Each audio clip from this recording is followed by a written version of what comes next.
Bismillahirrahmanirrahim. This is Salim Akhtar Malik, your host at the Observation Post channel. This channel is dedicated to discussing issues of national and international importance. The topics discussed here are thoroughly researched, and those who are interested in getting transcripts may solicit for them. They can ask me to send the transcripts and I'll send them the link on Twitter. In this session, we'll be discussing about nuclear war scenarios. So we'll be discussing the so-called dirty bomb and the so-called clean bomb, as well as some other aspects of nuclear warfare. Discussing a nuclear scenario or a nuclear exchange hovers around facts and fiction. For those who have seen the Terminator series, science fiction series, I would ask them to recall the episode where the Terminator makes a remark about the human race. He says, "You human beings are programmed to destroy yourselves, to self-destruct." What little I know about the human psychology, I can predict that even if a single nuclear bomb is launched by a country, where both the countries are nuclear powers, the command and control apparatus in both the countries will be paralyzed. And the central governments, as well as the regional governments or provincial governments, would cease to exist or retreat behind their nuclear hardened bunkers. The militaries, depending upon their staying power and the strength of their nerves, would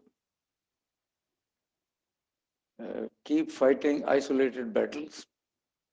Then, before deciding upon launching the second strikes, both the countries would look for excuses to draw in the United Nations and the world powers. This is what had been predicted by another person. He was General Sir John Hackett. General Sir John Hackett was an Australian army officer who had fought during the Second World War. And after the war, he had commanded the British Army for the Rhine. On retirement, he had written a facts-based fiction novel, The Third World War, the famous novel Third World War, in which the NATO and Warsaw Pact forces had a war, and at the end of the war, the Soviets launched a nuclear attack on Birmingham. Birmingham, a city in Britain. In retaliation, the United States and British armies launched a combined attack on the Soviet city Minsk. As a result, the Soviet Union unravels. According to my calculations, both the Soviet Union as well as the United States should have unraveled. But then Sir John Hackett, being from the West, you see, he had commanded the British Army on the Rhine. He preferred the destruction of Soviet Union only. In a likely scenario, a terrorist group, it may be a group in any country in the world where terrorism is rampant. So the terrorist group may launch a radiation bomb attack against the state. A radiation bomb is also called a dirty bomb. It is not a nuclear bomb. It can be called a radiation dispersion device or RDD. An RDD is an easy to assemble conventional explosive packed with radioactive material. When exploded, it disperses a large amount of radioactive dust, which contaminates both the human beings as well as infrastructure. The amount or the quantum of contamination or damage to human beings and infrastructure would depend upon the size of the explosive, the amount and type of radioactive material, as well as weather conditions. Winds and air ventilation system will disperse the radioactive dust to affect the human beings, buildings, roads, etc. If there are rains, the radioactive dust would be washed down into the sewers and rivers. And it will also affect the underground water reservoirs.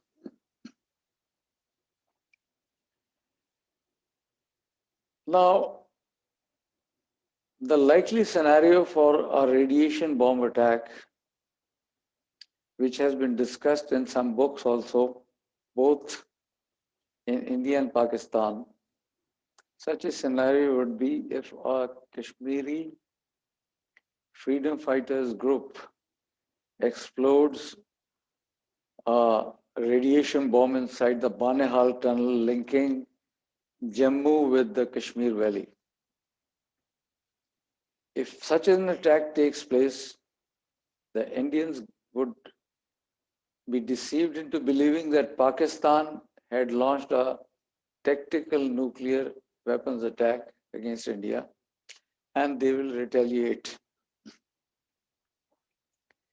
And add to this the confusion which will be created, plus the human propensity for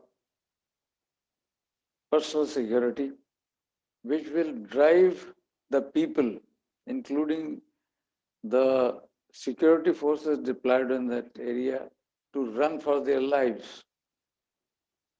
In that event, India will launch a full-scale nuclear attack against Pakistan, which will be followed by an equally potent and lethal counterattack, nuclear counterattack by Pakistan.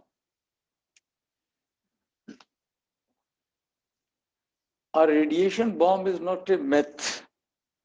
I'll read out to you the contents of a report written in 2014 by Hughes.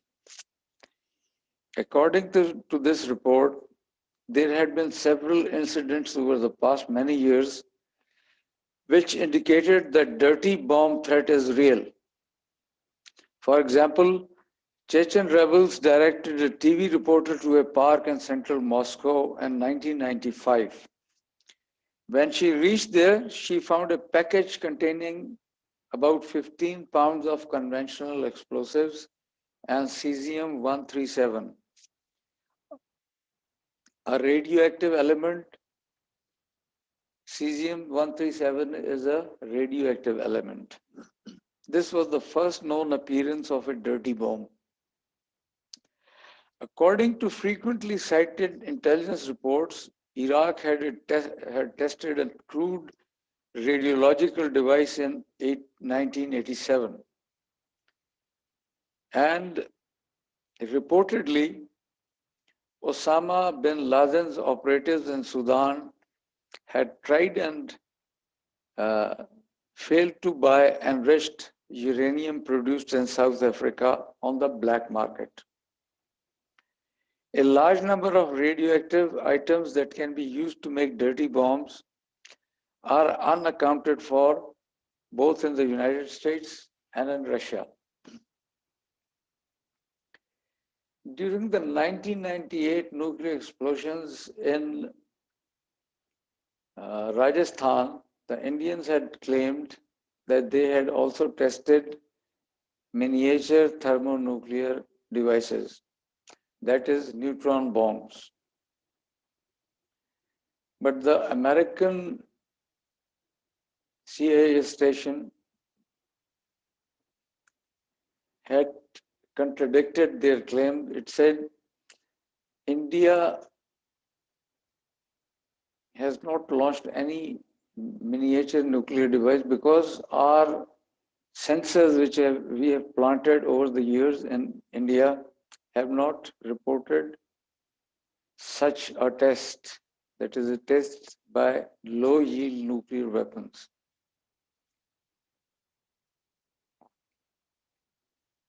Why were the Americans saying so?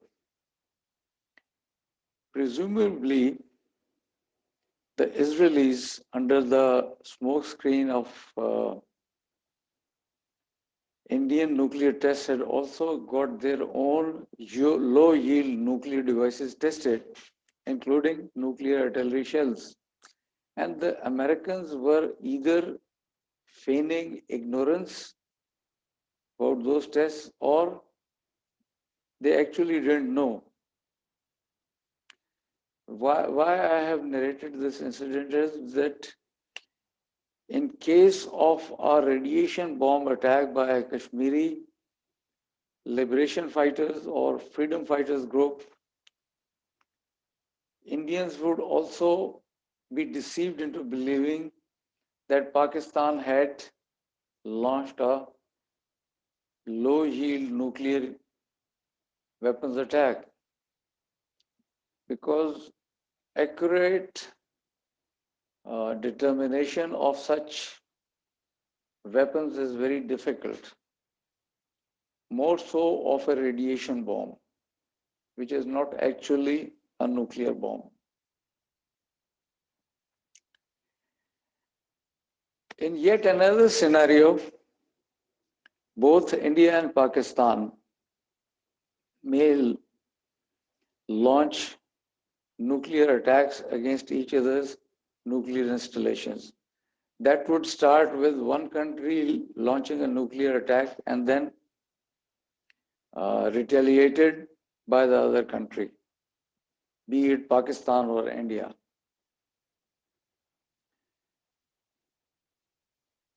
In such an attack,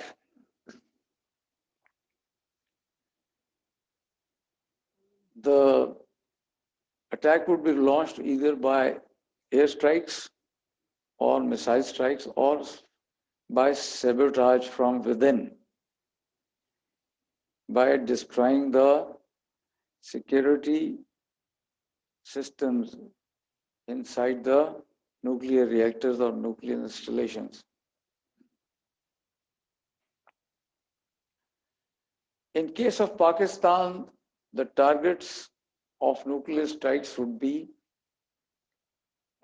Kanoop, that is the Karachi nuclear power plant, as well as the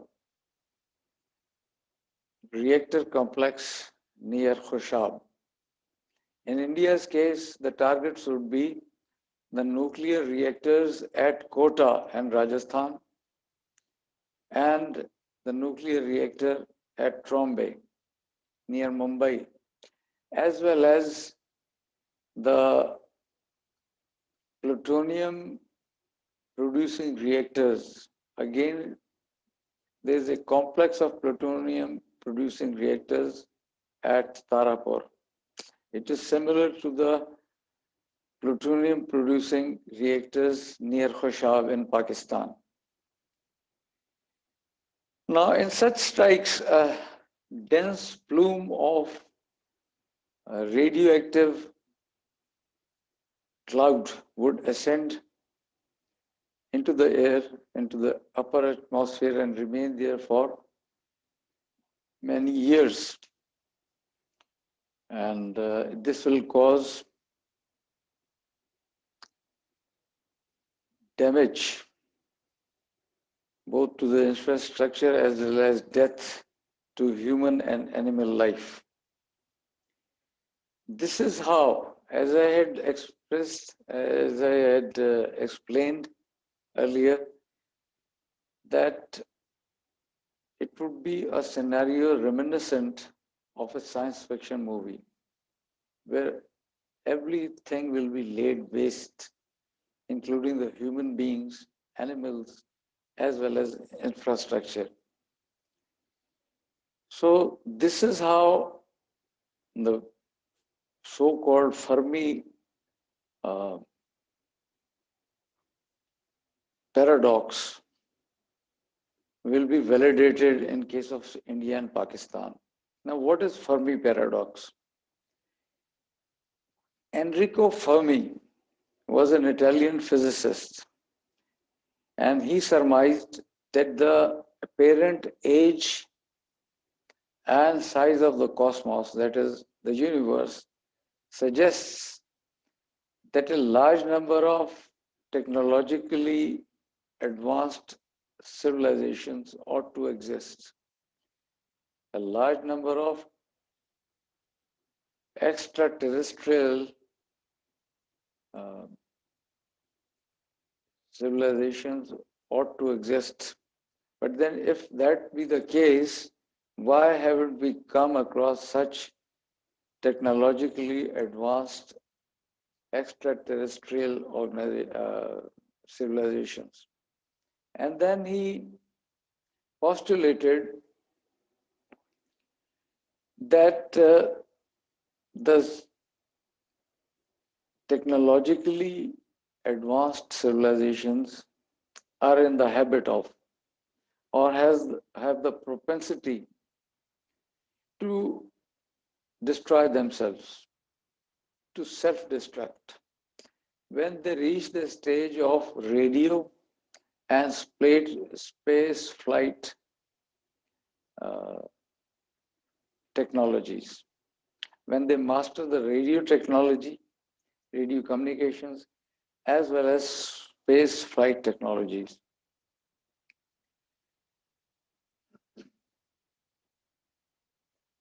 This comes about as a result of, there are again many scenarios. One could be the result of, or as a result of nuclear, biological, and chemical attacks or warfare, NBC warfare, nanotechnological disasters, climate change, ill-advised physics experiments, and a badly programmed intelligence, artificial intelligence, badly programmed artificial intelligence which goes haywire. So this is how Fermi paradox will be implemented or validated in case of India and Pakistan. It is because of their contradictory nuclear doctrines. Indians don't believe that Pakistan will ever launch a nuclear attack. And they say that, and they believe that their conventional forces would destroy Pakistan, were enough to destroy Pakistan. And before Pakistan reaches a decision to launch a nuclear attack, they would overwhelm Pakistan and destroy it in a conventional confrontation.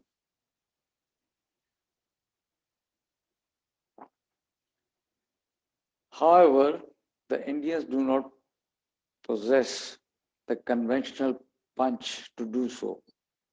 Likewise, Pakistan does not have a conventional punch to defeat India. But sometime in the future, if India gains so much conventional superiority that it threatens Pakistan, it threatens to destroy Pakistan completely, Pakistan would definitely use its nuclear weapons. And I can say so with conviction because Pakistan is a credible, being a smaller state, being a conventionally weaker military state, and being a politically fragile state, is a more credible nuclear power. Now, a credible nuclear power and nuclear parlance is a nuclear power which will not hesitate to use its nuclear weapons. It is credible because of its fragility and uncertainty, political uncertainty, which is there in case of Pakistan. So this is what I wanted to share with you in this session.